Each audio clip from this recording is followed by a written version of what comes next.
Okay, this video is from Best Christian Art. We're continuing on in the chapter. It's like part 2 of the chapter about the Renaissance and the Reformation. Okay, we're going to be starting with the painting on page 353 if you're following along in your book. The painting is Martin Luther at the Diet of Worms. Okay, this one's by Anton Vermeer. And so it's a great painting and it's an incredible story. Martin Luther is a very interesting guy. He's probably, he's a little crazy, but all geniuses are crazy. He was quite entertaining. He was upset about the sale of indulgences by the Catholic Church. And he also traveled to Rome and he felt it was corrupt. Like I just pointed out with the last video, though, they did some really good things. Let me just show that again because it's so important. This is, Pope Julius. And Pope Julius was a badass of a pope, okay? He would get on a horse like a general and fight against the French or whoever was invading Italy. He would fight against the other city-states in Italy that were, he felt mistreating the Vatican and the Catholic Church. He took money, yes, from the indulgence, but he put it to good use. He had Michelangelo paint the Sistine Chapel and make some other paintings. He had Raphael, paint the School of Athens in the Stanza Signatura room, the Communion celebration painting, the Mount Parnassus celebration of poetry and whatnot, and a bunch of other paintings. So he commissioned like the greatest art in the history of the world, okay? This is Bramante working with him on redesigning St. Peter's Basilica, and Michelangelo and Raphael also helped with that. So I just show this to you because he was an extraordinary man, and he did extraordinarily great things for the Catholic Church and the Christian religion. So there were some great things happening, and I think Martin Luther missed the boat on that, okay? And Martin Luther, his way of sort of speaking out against the Catholic Church was he basically said, look, the only thing that matters is the Bible. And he said the only thing that matters is grace. The only thing that matters is faith. Sola gratia, sola fide, sola biblia, sola scriptura. Okay, but, the Catholic Church had been around for hundreds of years before the Bible was consolidated. And the Bible was consolidated by the Catholic Church. And he didn't like the book of James, which said, man is not saved by faith alone. It's also by his works, his good deeds. Luther did do some good things. Luther pushed to allow priests to be married, and I think that's a good thing. You get a much wider talent pool of men if they're allowed to have a wife. We love women. We can't help it. So if you tell us we can't have a wife, you immediately dramatically shrink the number of guys willing to be a priest, and it's harder to find talented priests. The other thing is the families back in those days, they were used to having 10 children. So if one of the boys, and they're real poor, one of the boys goes to be a priest, it's not that big of a deal. The parents are still going to get some grandchildren. But if you've only got 1 or 2 kids, you don't want your kid going to be a priest and not providing you with any grandchildren. Okay, so Martin Luther was a very vituperous writer, and he also was great at drama. When they first sent him a papal bull that he was going to be excommunicated, he burned it. So here he is speaking at the Diet of Worms. The city is Worms. He's in front of Charles V, the Holy Roman Emperor, and he said, he made his famous speech, I cannot and will not recant anything. If there is an error, show me the error in my books, and I will be the first to throw them into the fire. I cannot go against conscience, for to go against conscience is neither right nor safe. I do not trust popes and councils because they have contradicted each other. Here I stand, so help me God. Amen. Okay, it was an incredible speech. And so that's the great painting. And unfortunately, though, it set off the Protestant Reformation, which broke apart Christendom in the 1500s. And, what I really wish is they should have made an order for Luther, the Lutheran monks or something. That would have been better, I think. Like you had the Dominicans from St. Dominic, like you had the Franciscans from St. Francis of Assisi, like you had the Augustinian order.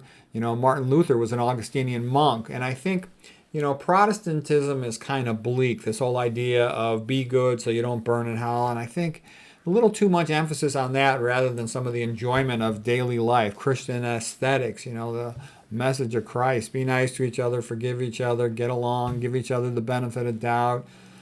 First Corinthians, St. Peter and St. Paul, love's the most important thing. I mean, why is a kid, why is a mother the most important person in the world to raise a child? Second is the father, then the grandparents. Is because they love the kid. And that love fixes a whole bunch of things and makes a whole bunch of things go well. And that's also why schools can't teach like parents can, because they don't love the kid, okay? That's why the medical system's all screwed up, because it doesn't love the patients. All right, well, anyways, that's the great painting of Martin Luther, The Diet of Worms.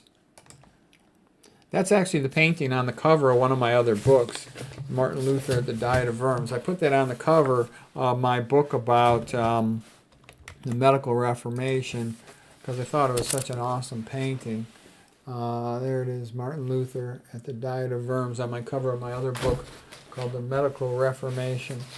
All right, so the next painting here, let me get to this one, is... this is one of the popes here. This is Pope Leo X, Giovanni Medici by Raphael. And it's not the most complimentary painting in the world. He's looking pretty fat. But he actually was a pretty good guy. He was a great patron of the academics and the arts. He funded the universities. He funded ancient Greek translators of his books, other scholars. He funded a lot of great painters, great writers, poetry, architecture, scholars of ancient Greek history. He obviously underestimated Luther and the Protestant Reformation, and that was pretty stupid.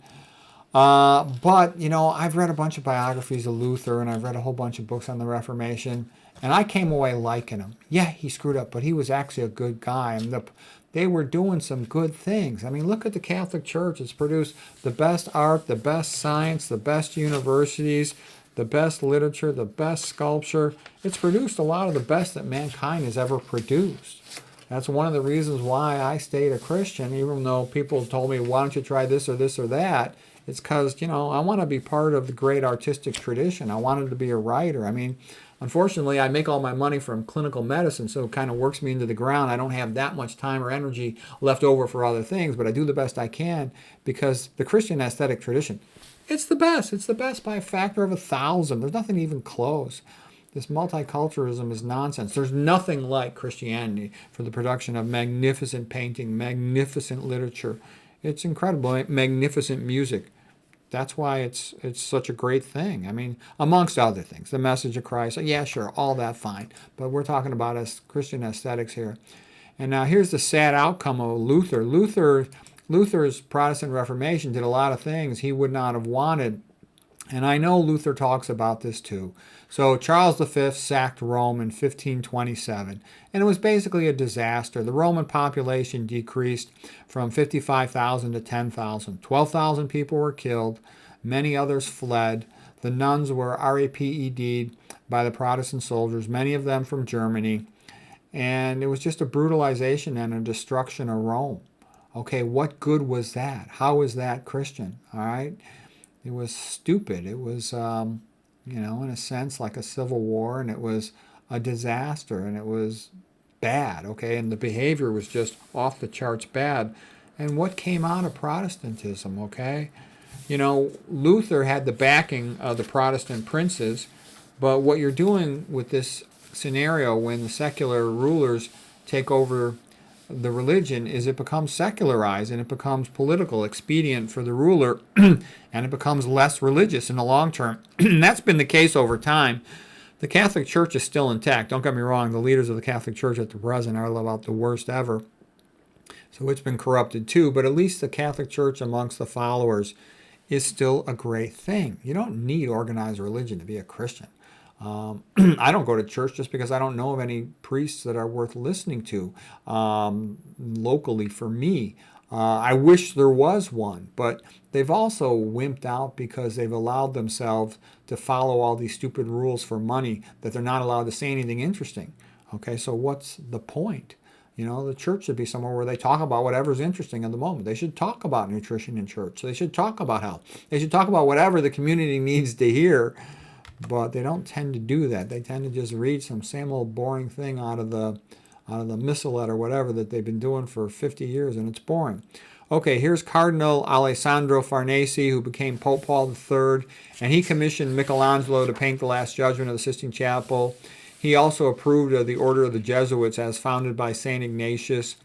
And he played a role in important parts of the Catholic Counter-Reformation. This was painted by Raphael in 1512, and he's an intelligent guy. These are powerful, smart families in Italy in the 1500s. Farneses, the Medicis, the Roveros. Okay, it was an awesome time. Okay, here's Martin Luther and his wife. Martin Luther, after the Protestant Reformation, he got married and had several children. And apparently his wife was very good to him. They were very close and loving. She had been a former nun. And the paintings by Lucas Cranach, the German painter who was a friend of Luther, and he made some other pretty good paintings. I like this one here called The Fountain of Youth by Lucas Cranach from 1546. The old people enter on one side, kind of all old, fragile, debilitated. They come out on the other side, young, energetic, robust, and virile, and ready for a fun party. I wish it was that easy. Okay, here's a painting called The Schism by Johann Weber from 1874. And so in this painting, there were different times. There was the double papacy where it went to Avignon in France, and it took a long time for it to come back to Italy. And a lot of the things that religious scholars argue about, in my opinion, are pretty stupid. They'll argue about, is the communion wafer the real body of Christ, or is it just metaphorical? I really don't care about those things. I don't think Christ would care if we care about those things. He'd want you to be nice to each other and follow his commandments and, love thy neighbor, be nice to each other, give each other the benefit of the doubt, make the world better for each other. That's the big thing of his message. I don't think he cares too much about all this dogma. Okay, here's a painting by, it was actually a woodcut. This is by Albrecht Dürer, the great German artist from 1513. He wanted Erasmus to speak up more strongly against the Catholic Church. Erasmus, though, wanted to keep Christendom together. Erasmus was very clever. He was sort of a counterpart to Luther, but Luther was aggressive, had the support of the princes. He was protected after, the initial stuff at Wartburg, and he was a real powerful, funny, entertaining speaker, versus Erasmus was kind of wimpy, and he defended the Catholic Church, but not that strongly. Okay, this knight right here, sort of the knight of faith, reminds me also of the philosopher Søren Kierkegaard, the Danish Socrates, who wrote about being a knight of faith. And I find Kierkegaard very entertaining writer, very brilliant. I made videos about him in the past, Søren Kierkegaard. A lot of his advice, I think it's true, and I believe it, and I follow it. Okay, here's the painter, here's the writer Erasmus, painted by Hans Holbein, 1523, his portrait. And he was a brilliant guy, but like I said, he sort of played it safe and didn't really engage in the arguments with Luther as much as you would have hoped he did. He had written books like In Praise of Folly, and he was super popular and funny and clever. And I'm just going to show you a little bit more about Protestantism. So, like I said, too, the things Christians agree about are a million times more important than the things they don't agree about. Some quotes of Erasmus. Eagles don't chase flies. To interweave aphorisms is to make language sparkle with gems from antiquity. Your library is your paradise. By labeling the new learning as heresy, they make orthodoxy synonymous with ignorance. Okay.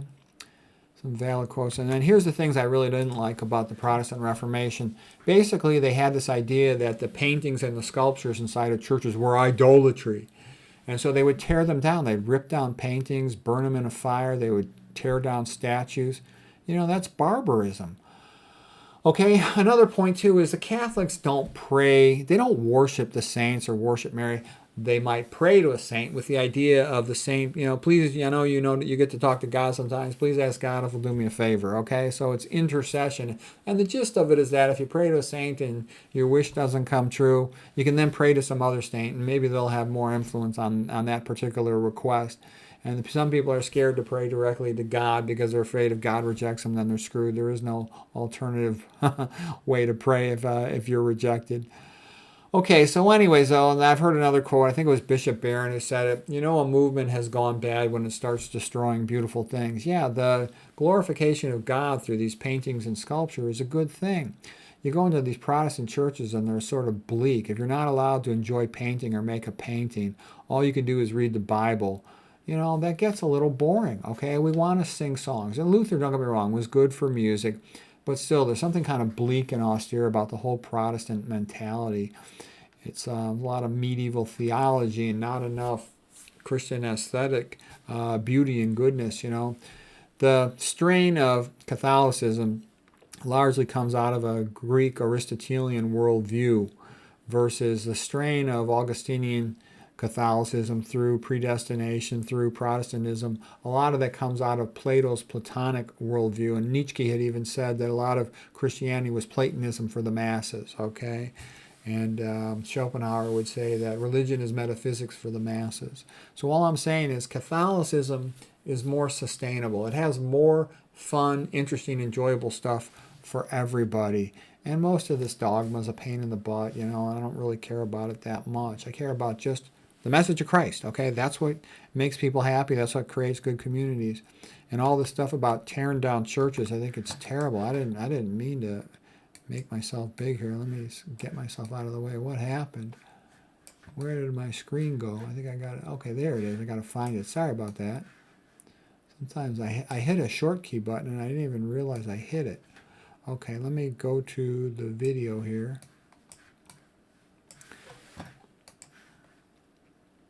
So this is just showing you what a Protestant church looks like. And I want you to see it, how boring that is. I don't know if you've ever seen a Catholic church. In a Catholic church, there would be sculptures all over the place, paintings all over the place. They're just a lot more beautiful. Take a look at a Catholic church in France, for example, a Catholic cathedral. It's magnificent. It's awesome. It's the most beautiful buildings ever made in the history of the world. The Cathedral of Notre Dame, okay, Cathedral of Chartres. They're just awesome. Versus a lot of these places, they're kind of boring, these Protestant places. There was the great Catholic architect, A.W. Pugin, in 1800s, mid-1800s in England, and he said, everything sacred and magnificent about a cathedral is Catholic. Everything vulgar and disgusting and boring is Protestant. So don't get me wrong, there's been some great Protestant writers, and later on there were great Protestant painters, and there were some great Protestant preachers. And I can remember back when I was in high school, I had to read, Jonathan Edwards' Sinners in the Hands of an Angry God, a pretty dramatic sermon. And I've read some other Protestant scholars who I liked. I certainly liked John Henry Newman, the Catholic scholar of the mid-1800s as well. So anyways, that's where we're going to call it at that for today. Hope that was interesting.